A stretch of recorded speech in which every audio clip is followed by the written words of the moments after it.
بسم اللہ الرحمن الرحیم وبہ نستعین انہ خیر ناصر ومعین وصلی اللہ علی محمد وآلہ الطاہرین۔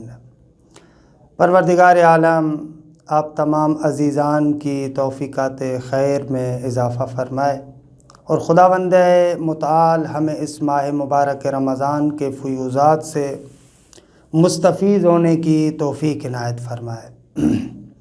الحمدللہ ہماری گفتگو سورہ حجرات کے بارے میں تھی۔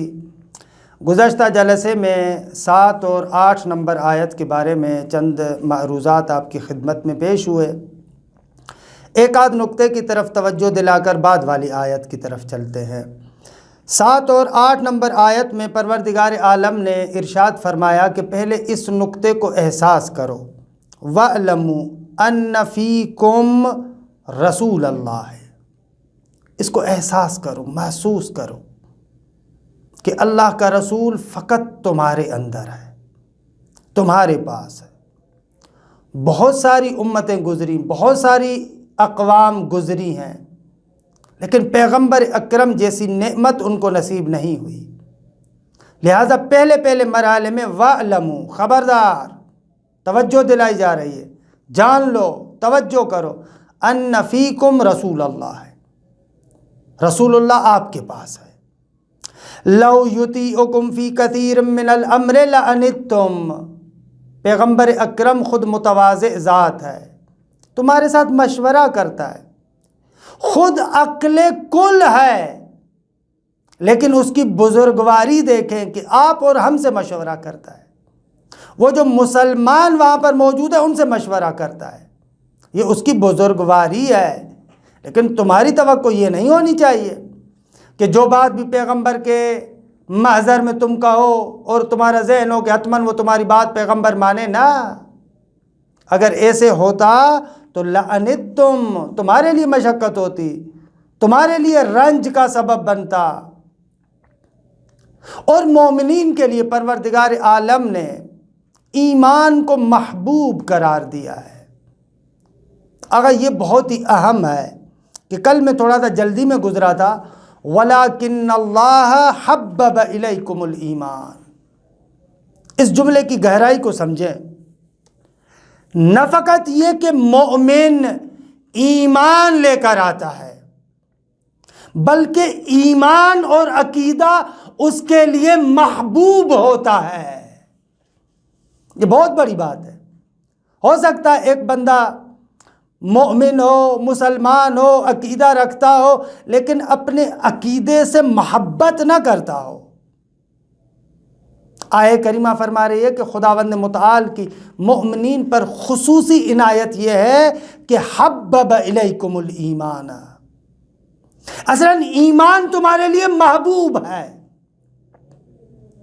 ایمان کے سامنے تم کٹنا جانتے ہو، مرنا جانتے ہو، ایمان سے ہاتھ نہیں اٹھاتے۔ یہ کیوں؟ ایمان پر ہر چیز کو قربان کر دیتے ہو، کسی چیز پر کمپرومائز نہیں کرتے۔ اگر ایمان کی بات ہو، ایمان پر ہر شے کو قربان کرنا جانتے ہو، لیکن ایمان کو کسی چیز پر قربان نہیں کرتے۔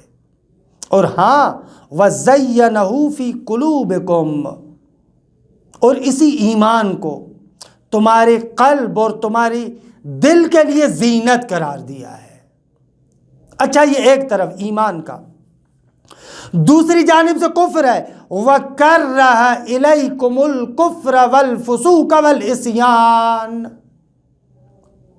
صرف ایک طرف نہیں ہے، بلکہ کفر ناپسندیدہ ہے، نافرمانی ناپسندیدہ ہے، عصیان اور گناہ وہ ناپسندیدہ ہے، یہ ناپسندیدہ ہے، اور یہ مومن کے قلب میں خدا نے رکھا ہے۔ اور انہی لوگوں کے لیے پروردگار عالم کہتا ہے کہ اولئک ھم الراشدون، ہدایت والے یہی لوگ ہیں۔ اچھا، بعد والی آیت کریمہ جو 9 نمبر آیت ہے، وہاں پر بھی ایک اہم ترین اجتماعی حکم کو بیان کیا جا رہا ہے۔ اگر اسلامی معاشرہ ہے، 2 مسلمان گروہ آپس میں لڑتے ہیں۔ قرآن کہتا ہے کہ ایسے عالم میں دوسرے مومنین کو تماش بین کا کردار ادا نہیں کرنا چاہیے۔ ایسے نہیں ہے، اگر مومنین اور مسلمان لوگوں میں سے دو گروہ آپس میں لڑ رہے ہیں تو تمہارا کام یہ نہیں ہے کہ فقط تماش بین بنو اور بیٹھ کے دیکھو، نہ، ان کے مابین اصلاح کی کوشش کرو۔ اور اگر دیکھو اصلاح کے باوجود بھی ایک گروہ اپنی ہٹ درمی سے نہیں ہٹتا تو تم دوسرے گروہ کے ساتھ مل کر اس باغی گروہ کے ساتھ جنگ کرو، یعنی بے طرف نہیں ہونا، حق کا ساتھ دینا ہے۔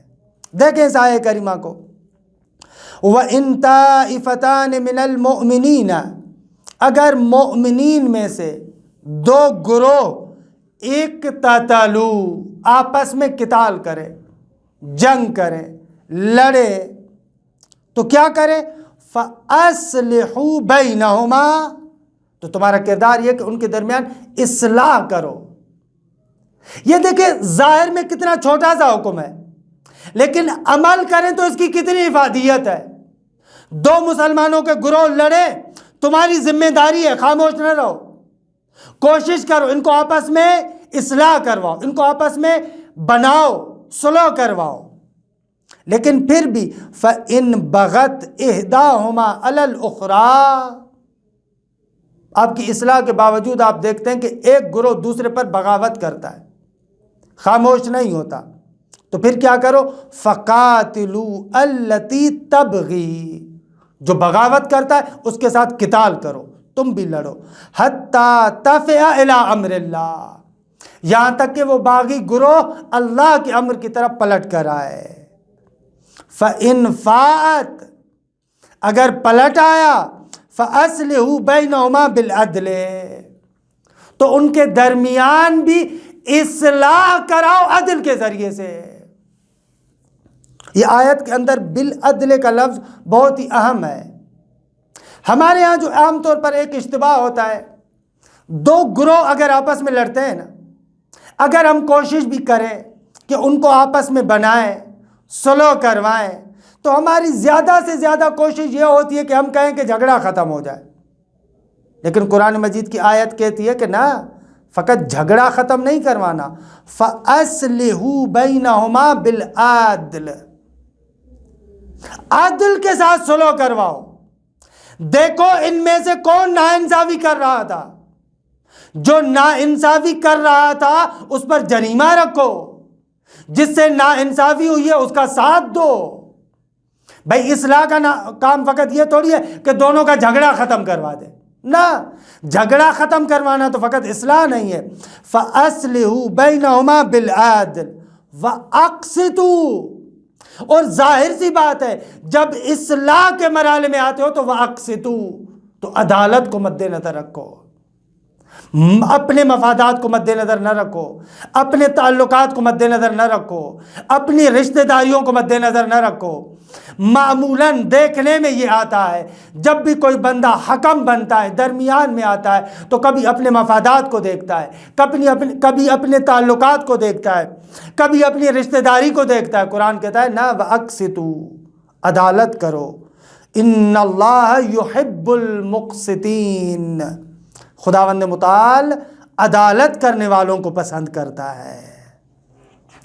اور اس کے بعد پروردگار عالم ایک اہم ترین حکم کو بیان کرتا ہے کہ واقعاً تمہیں یہ کام کرنا چاہیے۔ کیوں؟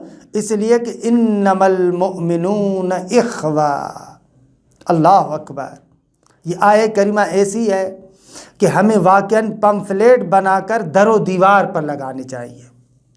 آیت کی لطافت کو دیکھیں، انما حصر کے ذریعے سے، انما المؤمنون اخوہ، مومنون فقط اور فقط آپس میں بھائی ہے، ان کا رشتہ آپس میں برادری کے علاوہ اور کوئی نہیں ہے۔ اللہ اکبر، یعنی مومنین کے لحاظ سے یہ جو باؤنڈریز ہیں، مرز بنے ہوئے ہیں، یہ نہیں ہے۔ مومنین کے درمیان قومیت نہیں ہے، مومنین کے درمیان زبان نہیں ہے، انما المؤمنون اخوہ، مومن کا رشتہ آپس میں فقط اور فقط برادری والا ہے۔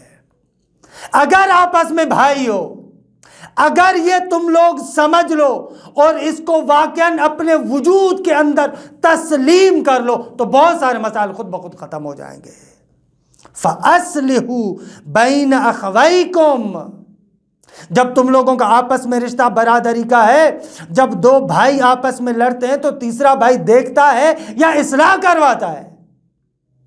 قرآن کہتا ہے اگر دو مومنین گروہ آپس میں لڑ رہے اور آپس میں آپ کا رشتہ بھی برادری کا ہے تو ایسے میں تمہارا کیا کردار ہے؟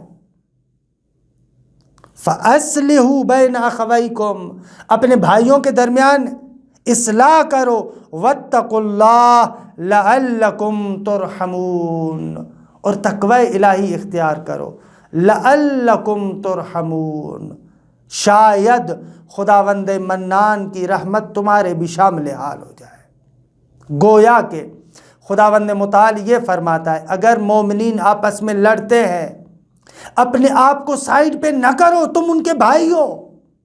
بھائی گھر کے اندر اگر دو بھائی لڑتے ہیں تو تم سائیڈ پر جاتے ہو یا اصلاح کرواتے ہو، اور ہاں اگر تو نے واقعاً اصلاح کروائی تو خداوند متعال کہتا ہے شاید خدا کی رحمت تمہارے شامل حال ہو جائے، تم ان کے درمیان اصلاح کرو، خدا کی خصوصی رحمت تمہارے پاس آئے گی۔ عزیزان ایمان، یہ قرآن مجید کے سنہری اصول ہیں، اگر ان اصولوں پر ہم اچھے طریقے سے زندگی گزاریں تو ہماری زندگی کے اندر سکون ہی سکون ہوگا، قرار ہی قرار ہوگا۔ یہ آج کل ہمارے ہاں دیکھیں گھر گھر میں مسائل موجود ہیں، بھائی بھائی سے لڑتا ہے، محلے والا محلے والے سے لڑتا ہے، ایک ذات دوسرے ذات کے ساتھ، یہ سارے کے سارے خرافات ہیں۔ ابھی اسی سورہ کے اندر انشاءاللہ ایک آیت آئے گی، یہ قبیلائی سسٹم، یہ ذات و پات، اس کا دین مبین اسلام کے ساتھ کوئی تعلق نہیں ہے۔ کوئی بھی ذات ہو، کسی بھی قبیلے کو، کسی قبیلے پر کوئی شرافت نہیں ہے۔ انما المؤمنون اخوہ، مومنون کا آپس میں رشتہ فقط برادری کا رشتہ ہے۔ وصلی اللہ علی محمد وآل بیتہ الطیبین الطاہرین۔